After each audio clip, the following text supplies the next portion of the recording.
अभी अभी इसरो की तरह से बहुत बड़ी अपडेट निकलकर सामने आ रहा कि चंद्रयान-3 का विक्रम लैंडर और रोवर प्रज्ञान ने सिग्नल भेजा और इस सिग्नल से ऐसी जानकारी बाहर निकलकर आया है जिससे इसरो के वैज्ञानिकों में फिर से खुशी की लहर देखने को मिल रहा है। दोस्तों, अब आखिर जाग गया। चंद्रयान-3 का विक्रम लैंडर करोड़ों भारतीय जिसके लिए बेसब्री से इंतजार कर रहे थे, उनके चेहरे पर अब खुशहाली देखने को मिल रहे हैं और इस कारनामे को करने के बाद इसरो के वैज्ञानिक अपने आप में गर्व महसूस कर रहे हैं। चंद्रयान-3 जागने को लेकर एक नई जानकारी वैज्ञानिकों ने दिया है। इससे पहले अगर आप मेरे चैनल को सब्सक्राइब नहीं किए हैं तो प्लीज कर दे और बेल आइकॉन को ऑल पर सेलेक्ट करे दे ताकि चंद्रयान-3 की इसी तरह से आपको अपडेट मिलता रहे। दोस्तों, जिस दिन का आप लोग बेसब्री से इंतजार कर रहे थे, आखिर वह दिन आ ही गया। चंद्रयान-3 के विक्रम लैंडर के जागने को लेकर एक नई खबर सामने आ रहा है। चांद पर सूरज निकले 14 दिन होने वाले हैं और जल्द ही चांद पर घना अंधेरा होने वाला है। 22 सितंबर के दिन चांद पर सूरज निकला था और अब धीरे धीरे सूरज का ढलना शुरू हो गया है, यानी चांद पर इस समय शाम हो चुका है और जल्द ही रात होने वाला है। लेकिन जिस चीज का आप लोग बेसब्री से इंतजार कर रहे थे, आप लोगों को उसकी खबर सुनने को नहीं मिला। आपको इतना तो जरूर मालूम होगा कि चंद्रयान-3 के विक्रम लैंडर के सारे सिस्टम एक्टिवेट हो चुके थे और विक्रम लैंडर की ओर से पृथ्वी तक सिग्नल आना भी शुरू हो गया था। लेकिन विक्रम लैंडर की जागने की खबर आप लोगों को नहीं मिला था। दोस्तों, आपको इस वीडियो में जबरदस्त और सटीक जानकारियां देने वाले हैं, इसलिए वीडियो के अंत तक अवश्य बने रहे। आपको बता दें कि 26 सितंबर के दिन विक्रम लैंडर की ओर से सिग्नल आना शुरू हो गया था, जिसके बाद वैज्ञानिकों ने उम्मीद जताई थी कि अब जल्द ही हम विक्रम लैंडर को जगा देंगे और उनका मानना था कि विक्रम लैंडर से संपर्क भले स्थापित नहीं हो पा रहा है, लेकिन प्रज्ञान रोवर तो पूरी तरह से जाग चुका होगा। लेकिन फिर भी ऐसे में यकीन कर पाना मुश्किल था कि प्रज्ञान रोवर के साथ क्या हुआ होगा, क्योंकि प्रज्ञान रोवर से डायरेक्ट संपर्क नहीं किया जा सकता है। जब भी प्रज्ञान रोवर से संपर्क करना होता है तो पहले विक्रम लैंडर के पास सिग्नल भेजा जाता है।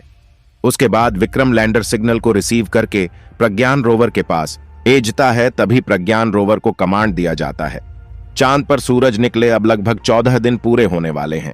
ऐसे में भारतीय लोगों के मन में तरह तरह के सवाल आ रहे हैं कि क्या विक्रम लैंडर पूरी तरह से नष्ट हो चुका है या फिर विक्रम लैंडर जाग चुका है, क्योंकि आप लोगों को अभी तक विक्रम लैंडर की जागने की खबर नहीं मिल पाई थी। इस समय चांद के टेम्परेचर की बात करें तो उसका टेम्परेचर अब धीरे धीरे कम होना शुरू हो गया है, क्योंकि अब चांद पर सूरज का ढलना शुरू हो गया है। जैसे जैसे सूरज चांद पर ढलता जाएगा, वैसे वैसे चांद पर घनी और अंधेरी रात हो जाएगा और पिछली बार की तरह इस बार भी चांद का टेम्परेचर -250 डिग्री सेल्सियस के करीब पहुंच जाएगा। इस समय प्रज्ञान रोवर की बात करें तो विक्रम लैंडर से करीब 150 मीटर की दूरी पर मौजूद है। पिछले कुछ दिनों में विक्रम लैंडर की ओर से सिग्नल पृथ्वी तक आ रहा था, जिससे वैज्ञानिकों ने यकीन दिलाया था कि हम जल्द ही विक्रम लैंडर और प्रज्ञान रोवर को जगा देंगे, क्योंकि जो विक्रम लैंडर की ओर से सिग्नल धरती तक आ रहा था उसकी फ्रीक्वेंसी लगातार बढ़ते ही जा रहा था, यानी कि सिग्नल की जो संपर्क स्थापित करने की मजबूती था वह लगातार बढ़ते जा रहा था। दूसरी सबसे बड़ी बात यह था कि इतनी फ्रीक्वेंसी वाले रेडियो सिग्नल से लगातार संपर्क बनाए रखा जा सकता है। दोस्तों, चंद्रयान-3 के विक्रम लैंडर के सारे सिस्टम अभी भी एक्टिवेट है और जल्द ही चांद पर अंधेरी और डरावनी रात होने वाली है, जिसमें फिर से इंस्ट्रूमेंट पहले जैसे बंद हो जाएंगे। इस बार वैज्ञानिकों ने खूब मेहनत किया, जिससे कि विक्रम लैंडर से सिग्नल धरती तक आने लगा। लेकिन जब दोबारा से रात होने के बाद चांद पर सवेरा होगा तो विक्रम लैंडर का जागना पूरी तरह से नामुमकिन माना जा रहा है। चांद के ऑर्बिट में घूम रहे चंद्रयान-2 ऑर्बिटर द्वारा चांद का टेम्परेचर इस समय मापा गया है, जिसके मुताबिक इस समय चांद का टेम्परेचर धीरे धीरे घटना शुरू हो गया है, क्योंकि एक दिन बाद चांद पर रात होने वाली है। इस समय विक्रम लैंडर और प्रज्ञान रोवर की बैटरी पूरी तरह से चार्ज हो चुकी है।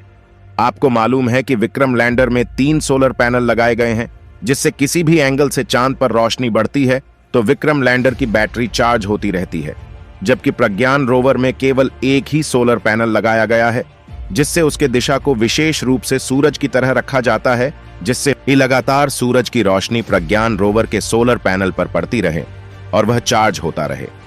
दोस्तों, लंबे समय से चांद के दक्षिणी ध्रुव पर विक्रम लैंडर और रोवर प्रज्ञान को जगाने के प्रयासों के बीच आखिरकार वहां पर रात ने करवट ले ली है। चंद्रयान-3 के रोवर और लैंडर के स्लीप मोड से बाहर आने की उम्मीद बुझती नजर आ रही है।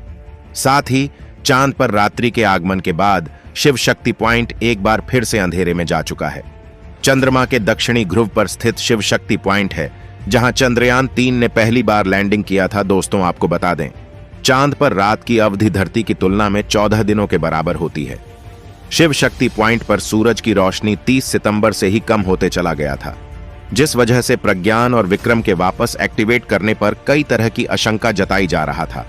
चांद पर अपने मिशन और डेटा को सफलतापूर्वक पूरा करने के बाद लैंडर और रोवर को इसरो द्वारा स्लीप मोड में डाल दिया गया था।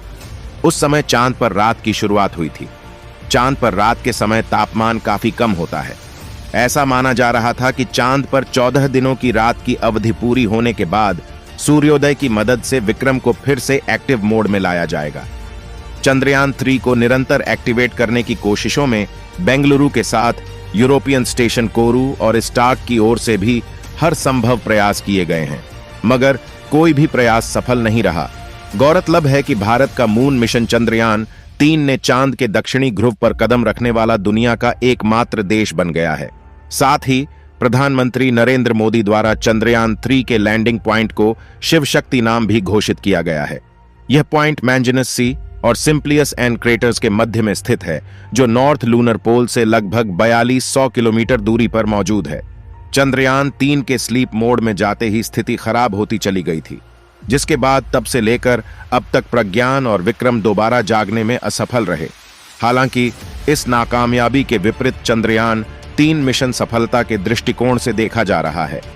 इसरो द्वारा निर्धारित कार्य को चंद्रयान 3 ने बखूबी 2 हफ्तों में पूरा किया था, जिसके लिए विक्रम और रोवर ने कई तरह की जरूरी आंकड़ों और चांद पर मौजूद तत्वों की जांच पड़ताल में सफलता भी हासिल हुई, जिनमें से विक्रम ने सरफेस थर्मोफिजिकल एक्सपेरिमेंट ऑन नब अर्थ पेलोड का संचालन किया था। इसकी मदद से विक्रम ने पहली बार अलग अलग गहराई पर चंद्र मिट्टी के तापमान का अध्ययन किया था। इसरो के चीफ एस सोमनाथ द्वारा बताया गया था कि भारत का मून मिशन चंद्रयान 3 काफी कामयाब रहा है। यदि विक्रम और प्रज्ञान स्लीप मोड से नहीं भी बाहर आते हैं तो दोनों चंद्रमा पर भारत की सफलता का चिन्ह बने रहेंगे। भारत ने अगस्त में चंद्रयान 3 मिशन में कामयाबी हासिल किया था। चंद्रयान 3 से जुड़े जितने भी लक्ष्य थे वह पूरे हो गए। इसके बाद विक्रम लैंडर और प्रज्ञान रोवर को स्लीप मोड में भेज दिया गया था। चांद पर सुबह होने के बाद अब फिर इन्हें जगाने की कोशिश हो रही है।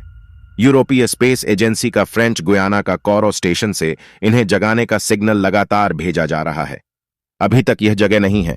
माना जा रहा है कि शायद यह फिर न उठें, लेकिन पहले भी ऐसा हुआ है कि जिन अंतरिक्ष यानों को पूरी तरह से खत्म माना गया वह फिर चलने लगे। जनवरी 2018 में शौकिया खगोल शास्त्री स्कॉट टिल्ली ने एक ट्रांसमीटर सिग्नल को पकड़ा था। बाद में उन्हें पता चला कि यह नासा का इमेज सैटेलाइट है, जिसे पृथ्वी के ऑरोरा की स्टडी के लिए बनाया गया था। स्पेस एजेंसी ने 2005 में इससे संपर्क खो दिया था। जब इसे खोजा गया तो इसकी बैटरी पूरी तरह चार्ज थी और काम कर रहा था। नासा ने भी सैटेलाइट को दोबारा खोजने से जुड़ी पुष्टि की थी। नासा ने तब कहा था कि इसके वैज्ञानिक यंत्रों को ऑन किया जाएगा, लेकिन इसमें थोड़ा समय लगेगा, क्योंकि इसके सॉफ्टवेयर 12 साल पुराने थे, जिन्हें फिर बनाना पड़ेगा। स्कॉट लगातार भारत के चंद्रयान 3 पर नजर बनाए हुए हैं। उनका कहना है कि चांद पर गड्ढे और पहाड़ हैं। कई बार सतह के बराबर न होने से रेडियो सिग्नल नहीं पहुंचता। उन्होंने एक ट्वीट में कहा, अगर मैं इसरो की जगह होता तो चंद्रयान 3 के लैंडर को लेकर क्या करता? मैं अगले चंद्र दिवस तक सिग्नल भेजता रहता। चंद्र रात्रि के बाद सुबह फिर सिग्नल भेजता। इस थोड़े से प्रयास से बड़ा लाभ मिल सकता है। इसके साथ उन्होंने नासा के सैटेलाइट खोजने के बारे में बताया।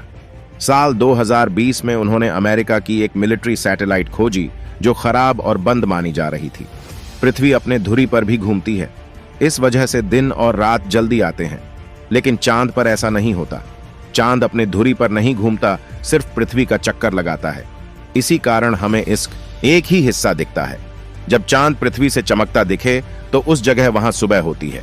चांद पर 14 दिन और 14 रातें मिलकर एक दिन बनता है। सुबह के समय यहाँ का तापमान 100 डिग्री सेल्सियस से ज्यादा गर्म होता है, वहीं रात में तापमान -200 डिग्री सेल्सियस से ज्यादा नीचे होता है। विक्रम और प्रज्ञान के यंत्रों को ऐसा नहीं बनाया गया है जो इतनी ठंड में रह सकें। इसी कारण माना जा रहा है कि यह खराब हो चुके हैं। चलिए दोस्तों, मैं आशा करता हूं कि हमारा चंद्रयान 3 फिर से जाग जाए और एक बार फिर से चांद पर नई रिसर्च को अंजाम दे। और पूरी दुनिया में हमारे भारत का नाम ऊंचा हो। तब तक के लिए आप सभी लोगों को चंद्रयान-3 सही सलामत बने रहने की शुभकामनाएं कमेंट्स के द्वारा दे सकते हैं। इस वीडियो को एक लाइक जरूर करें और अपने दोस्तों तक इस वीडियो को शेयर करें ताकि उन्हें भी जानकारी मिल सके। और दोस्तों मेरे वीडियो को देखते हैं लेकिन सब्सक्राइब नहीं करते हैं, प्लीज मेरे चैनल को सब्सक्राइब कर दे और बेल आइकन को ऑल पर सिलेक्ट करना बिल्कुल ना भूलें। मिलते हैं किसी और नॉलेजेबल वीडियो के साथ। वीडियो को अंत तक देखने के लिए बहुत बहुत धन्यवाद आपको।